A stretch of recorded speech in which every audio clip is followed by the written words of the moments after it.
மேலே தெரியுற இந்த நபர் வந்து ஜகேஷ்வர் சிங். நார்த் சைடில் வந்து ஒரு கூலி வேலை, விவசாய வேலை செய்கிற ஒரு நபர். எப்படி அவரோட வாழ்க்கை மாறி இருக்குது அப்படின்றதுக்கு வந்து ஒரு சின்ன ப்ராவர்போட ஸ்டார்ட் பண்ணிடுறேன். Justice delayed is justice denied.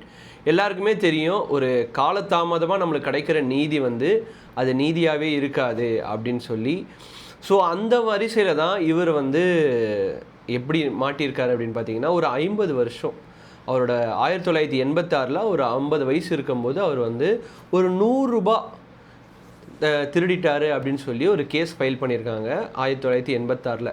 அவர் வந்து இப்போ வந்து கிட்டத்தட்ட ஒரு 39 வருஷம் கழிச்சு ரிலீஸ் பண்ணியிருக்காங்க 2025. எஸ், நீங்கள் நிரபராதி, நீங்கள் இன்னசென்ட் அப்படின்னு சொல்லி 39 வருஷம் கழிச்சு.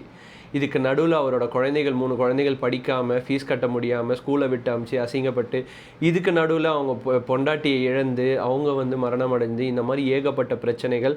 அதை தவிர்த்து சமுதாயத்தில் திருடன்ற பட்டம், அது மட்டும் திருடங்களோட பசங்க அப்படின்ற பட்டம், 39 வருஷம் வாழ்க்கை, இது எல்லாமே போச்சு. இதுக்கெல்லாம் என்ன பதில் சொல்ல போகுது இந்த கோர்ட்டு இல்லை இந்த அரசாங்கம் அப்படின்ற மாதிரி தான் இருக்குது.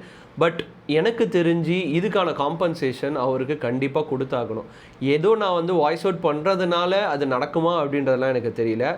பட் இந்த விஷயத்துக்கும் நம்ம வாய்ஸ் அவுட் பண்ணி ஆகணும். இல்லை அப்படின்னா ஒரு பாமர மக்கள் மேலே எப்படி வேணாலும் ஒரு கேஸை ஃப்ரேம் பண்ணி அவங்கள வந்து ஜெயிலில் இருக்கலாம் அப்படின்ற மாதிரி ஒரு தாட் எல்லாருக்குமே வந்துடும்.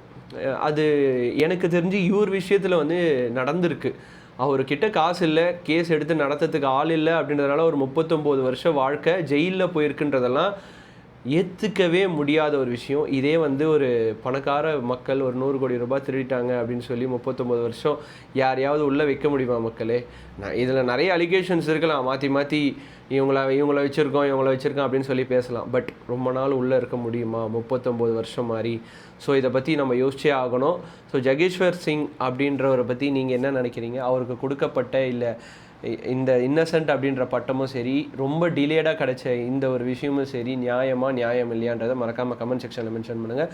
ஸோ இந்த மாதிரி நிறைய விஷயங்களை உங்ககிட்ட கொண்டு வந்து சேர்க்க போகிறதுக்காக மறக்காமல் கார்த்திக் ரவிச்சந்திரன் சேனலை சப்ஸ்கிரைப் பண்ணி வச்சுக்கோங்க.